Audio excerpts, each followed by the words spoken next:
Guys,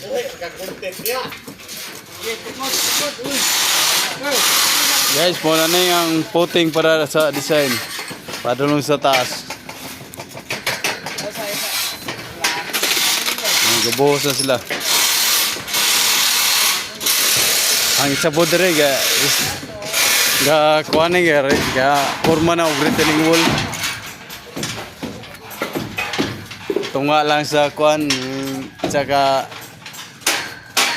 andana katunga lang. Lihap lang ni siya. Katunga lang sa ka-X1. Ang mga forma ni buhos sa puli. Kaya buhosan na kay ito sa taas, gabuhos muna sila sa stipiner.